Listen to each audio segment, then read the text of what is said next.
बोल की लब आज़ाद है तेरे। मशहूर शायर फैज़ अहमद फैज़ ने अपनी नज़्म में जब ये पंक्तियाँ लिखी होगी तो सोचा भी नहीं होगा कि उनके लिखे को इतनी आज़ादी मान लिया जाएगा कि बोलते वक्त कोई आगे पीछे भी नहीं सोचेगा। वैसे भी कहते हैं कि तीर कमान से और बात ज़ुबान से एक बार निकल जाए तो वापस नहीं होती। इसी तरह अभिव्यक्ति की आज़ादी के नाम पर बढ़ती हेट स्पीच यानी वर्ग समुदायों में घृणा पैदा करने वाले बयानों के लिए किसी के लब आज़ाद हो जाए तो फिर ये माना ही जाएगा कि जानबूझकर दो समुदायों या समूहों के बीच सौहार्द बिगाड़ने की कोशिशें करने वाले समाज के लिए नासूर बनकर उभर रहे हैं। आखिर कैसे, देखिए इस खास रिपोर्ट में।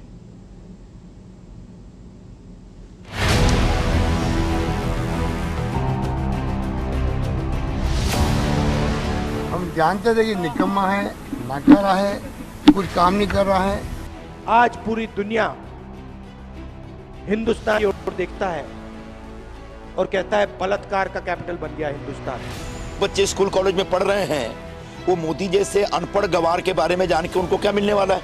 बनावटी शौक, उसको मायावती बनावटी शौक वाली है, वो फेशियल रोज कराती हैं, बाल काला करवा ली हैं। गली गली में शोर है, हिंदुस्तान का चौकीदार चोर है। हाथ उठाओगे हाथ काट लिया जाएगा, उंगली उठाओगे उंगली काट ली जाएगी, निगाहें भी उठी ना तो निकाल कर बाहर फेंक देंगे। देश में बढ़ती नफरत की राजनीति ने एक नई बहस को जन्म दिया है। ऐसी बहस जिसको निर्णायक दौर में पहुंचना ही होगा, क्योंकि पिछले सालों में विवादित बयानों की बौछार के बाद जिस तरह से समुदायों में संघर्ष और अविश्वास की काली घटाएं छाने लगी हैं, उसने गर्दन तन से अलग करने जैसे खौफनाक और चेतावनी भरे अपराध को जन्म देना शुरू कर दिया है। महाराष्ट्र के अमरावती से लेकर राजस्थान के उदयपुर तक भड़काऊ बयानों ने दो पक्षों में नफरत भरी क्रिया प्रतिक्रिया जिस तरह से शुरू की, वो समूचे देश के लिए चिंता का सबब बना हुआ है। मेरे नबी की शान में अगर एक लफ्ज भी बोला तो याद रख लो जबान काट ली जाएगी। उदयपुर के अंदर जो माता स्टेट वाला है उसका सर कलम कर दिया है। ए नरेंद्र मोदी सुन ले, आग तूने लगाई है और हम बुझाएंगे हम। ज्यादा पुरानी बात नहीं है, उत्तराखंड के रुड़की की धर्म संसद में हेट स्पीच नहीं हो, इसके लिए सुप्रीम कोर्ट को हस्तक्षेप करना पड़ा था। इसके बावजूद धार्मिक कठमुल्लापन के शिकार कथित धर्म गुरुओं और मौलवियों के साथ साथ कई छोटे बड़े नेता आए दिन भड़काऊ भाषा लिखकर, बोलकर, इशारों में या फिर किसी अन्य तरीकों से माहौल बिगाड़ने या हिंसा भड़काने का काम करते ही रहते हैं। इससे भी आगे बढ़कर अब तो किसी ऐतिहासिक स्थल, मजार, मस्जिद या पर्यटन स्थल में प्रवेश के नियम कानूनों को धत्ता बताते हुए अनाधिकार प्रवेश की घटनाएं भी बढ़ रही हैं। नेशनल क्राइम रिकॉर्ड ब्यूरो के आंकड़ों के मुताबिक 2014 में देश में हेट स्पीच के 336 मामले दर्ज हुए थे, जो 2020 में 1804 हो गए। 2020 में हेट स्पीच के मामलों में कन्विक्शन रेट 20.4% थी। इससे पहले 2019 में 159 मामलों का ट्रायल पूरा हुआ था और 42 मामलों में सजा मिली थी। मतलब साफ है कि ज्यादातर मामलों में आरोपी बरी हो जाते हैं। इसकी बड़ी वजह यह भी है कि इन तमाम मामलों में पुलिस अफसर सबूत जुटाने में नाकाम रहे।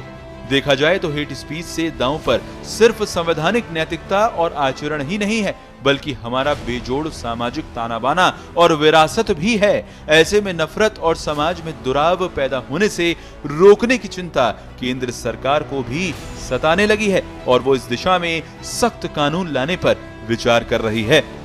हेट स्पीच के मामले में सभी पक्षों की जिम्मेदारी और जवाबदेही तय करना जरूरी है। सोशल मीडिया मंचों पर नफरत या द्वेष फैलाने वाली सामग्री पर अंकुश लगाने की मांग कोई नई नहीं है। हिंसा के लिए उकसाने और सामाजिक विद्वेष की कई घटनाएं पिछले सालों में सोशल मीडिया मंच पर परोसी गई सामग्री को लेकर ही हुई है। कभी पक्षपात तो कभी डेटा लीक करने के आरोप सोशल मीडिया प्लेटफॉर्म पर लगते ही रहते हैं। फेसबुक, ट्विटर, व्हाट्सएप जैसे सोशल मीडिया मंचों पर जहर उगलने वाली और भ्रामक जानकारी जिस तरह से वायरल होती दिखती है, उससे भी लगता है कि ऐसी सामग्री को प्रतिबंध करने के लिए या तो जांच का काम ठीक से नहीं होता या फिर प्रतिबंधित करते करते काफी देर हो जाती है। राजनीतिक दलों को अपने हित अहित सबसे पहले नजर आते हैं। जबकि सोशल मीडिया के माध्यम से हेट स्पीच या अन्य आपत्तिजनक सामग्री का सीधा असर पहले आम नागरिकों पर पड़ता है। सोशल मीडिया पर क्या प्रसारित किया जाए और क्या नहीं, इस बारे में कोई ना कोई ठोस व्यवस्था तो की ही जानी चाहिए। कोई भी सोशल मीडिया कंपनी किसी अन्य देश में जिस तरह से वहां के कानूनों के अनुरूप काम करती है, वो भारत में भी क्यों नहीं करती? ऐसे माध्यमों पर अंकुश नहीं रहा तो खतरा हमेशा ही बना रहने वाला है, भड़काऊ सामग्री का भी और राजनीतिक पक्षपात का भी। स्पेशल रिपोर्ट, पत्रिका टीवी।